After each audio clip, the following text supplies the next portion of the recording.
Olá, meus irmãos, minhas irmãs, louvado seja nosso Senhor Jesus Cristo, para sempre seja louvado. Hoje, segunda-feira da oitava da Páscoa, e juntos vamos meditar o Evangelho que está em Mateus, capítulo 28, versículos do 8 ao 15. E antes de fazermos a meditação, eu peço, olha aí, se não é inscrito, inscreva-se em nossos canais e ao final do vídeo, se gostou, deixe o teu joinha e também compartilhe para que essa palavra alcance outros e outros corações. Vamos à meditação?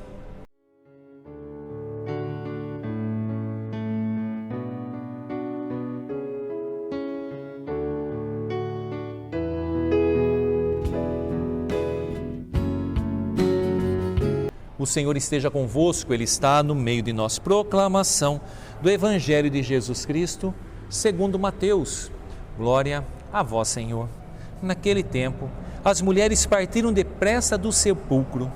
Estavam com medo, mas correram com grande alegria para dar a notícia aos discípulos. De repente, Jesus foi ao encontro delas e disse: Alegrai-vos. As mulheres aproximaram-se e prostraram-se diante de Jesus, abraçando os seus pés. Então Jesus disse a elas: Não tenhais medo. E denunciar aos meus irmãos que se dirijam para a Galiléia. Lá eles me verão. Quando as mulheres partiram, alguns guardas do túmulo foram à cidade e comunicaram aos sumos sacerdotes tudo o que havia acontecido. Os sumos sacerdotes reuniram-se com os anciãos e deram uma grande soma de dinheiro aos soldados, dizendo-lhes: Dizei que os discípulos dele foram durante a noite e roubaram o corpo, enquanto vós dormíeis. Se o governador ficar sabendo, nós os convenceremos. Não vos preocupeis. Os soldados pegaram o dinheiro e agiram de acordo com as instruções recebidas. E assim, o boato espalhou-se entre os judeus até ao dia de hoje. Palavra da salvação. Glória a vós, Senhor. Meus irmãos, minhas irmãs, nós vemos hoje, e estamos, antes de vermos o Evangelho, eu gostaria de falar esse tempo em que nós estamos vivendo, a oitava da Páscoa. E o que é a oitava da Páscoa? Eu sempre falo, a nossa igreja é mãe. A mãe sempre quer o bem do filho, a mãe sempre zela pelo filho. E quando a mãe diz não ou coloca alguma regra para o filho, não é porque não o ama, muito pelo contrário, é porque o ama e quer preservá-lo e protegê-lo. E assim é a nossa mãe igreja. E o que é a oitava da Páscoa? Justamente isso. A oitava da Páscoa é como se fosse um prolongamento da Páscoa. Esse dia tão maravilhoso do domingo da Páscoa, nós podemos ainda viver por mais uma semana, dia após dia, essa alegria da ressurreição. E veja, novamente a leitura de hoje vai dizer o quê? Que as mulheres partiram depressa, porque chegaram no sepulcro, viu que estava tudo aberto e elas partem ali para anunciar. Estavam com medo, mas correram com grande alegria. Parece até contraditório. Elas estavam com medo, porque talvez não estivesse claro, não dava para entender, mas ao mesmo tempo o Espírito Santo conformava, selava no coração delas a certeza da ressurreição. Então elas saem correndo com grande alegria, para quê? Para dar notícia aos discípulos. Os discípulos nem foram ali inicialmente, talvez ali abatidos por toda aquela situação, mas veja, as mulheres já tinham se preparado e foram lá no domingo. E a hora que elas veem aquelas cenas, elas voltam ali correndo e olha a graça de quando nós vamos ao encontro do Senhor. Isso é importantíssimo nós notarmos. Aquelas mulheres foram ao encontro do Senhor. Foram com medo, foram talvez tristes, mas dentro ali no coração havia uma esperança. E a hora que elas chegam, vendo aquilo, aquela cena, imagine, a pedra havia sido rolada, Jesus não estava lá, com medo, elas voltam cheias de alegria, porque elas diziam: não, Ele ressuscitou. Ele avisou que ia ressuscitar e Ele ressuscitou. E começou ali a colocar essa esperança no seu coração. E toda vez que nós vamos ao encontro do Senhor, o que acontece? Ele vem ao nosso encontro. Ele sabe, Ele conhece o nosso coração e toda vez que nós recorremos a Jesus, levando a Ele o que for, uma necessidade, uma ação de graças, um pedido, Ele vem ao nosso encontro. E a palavra vai dizer: de repente, Jesus foi ao encontro delas e disse: alegrai-vos.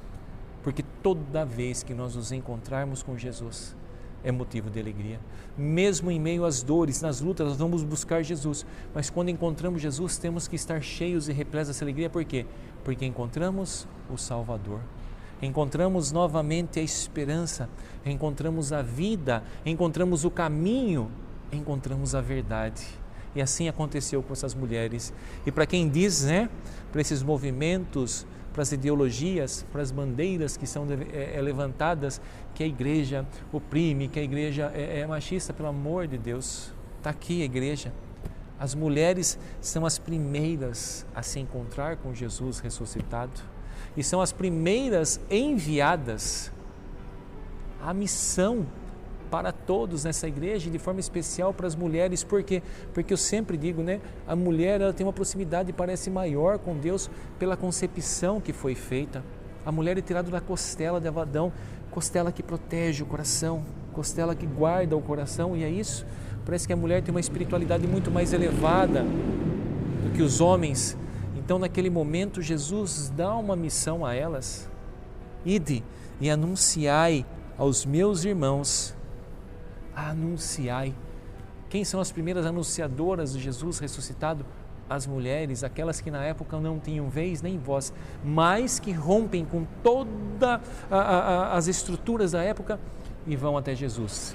E o que acontece? Por outro lado, Jesus vem até elas. E dentro dessas mulheres, a palavra vai dizer que estava Maria, Maria Madalena, Maria mãe de Tiago e Joana, mas Maria, mãe de Jesus, não estava. Não está escrito, mas no meu coração, por que Maria não foi ao túmulo ver Jesus? Era seu filho que foi ali, flagelado, morto, sepultado, porque Maria tinha a certeza no seu coração da ressurreição de Jesus. Tudo que Maria ouvia, ela guardava no seu coração, e pode ter certeza que aquela noite de sexta para sábado, sábado para domingo, foi aquela profecia de Simeão, com aquela espada de dor transpassada na alma, mas que jamais deixou de crer e de esperar a ressurreição. Por isso que Maria não vai até o túmulo, porque Maria tinha a certeza da vitória e da ressurreição de Jesus. E assim como essas mulheres, mas de forma especial, a exemplo de Maria, que nós possamos ir ao encontro do Senhor na certeza de que Ele vive e de que Ele está sempre conosco. Então, que nessa segunda-feira dessa palavra possamos também ouvir Jesus pedindo para cada um de nós. É isso, Ele faz um pedido para cada uma delas, e hoje Ele pede para nós: ide e anunciai o meu Evangelho, ide e anunciai que eu ressuscitei, ide e levai o meu nome aonde quer que estejais, para que todos possam me conhecer. Hoje essa é a nossa missão, de anunciarmos ao mundo que Jesus vive, que Jesus ressuscitou, que Jesus venceu a morte. Então, meu irmão, minha irmã, que desça sobre todos vós a bênção desse Deus Todo-Poderoso, que é Pai, Filho e Espírito Santo. Amém.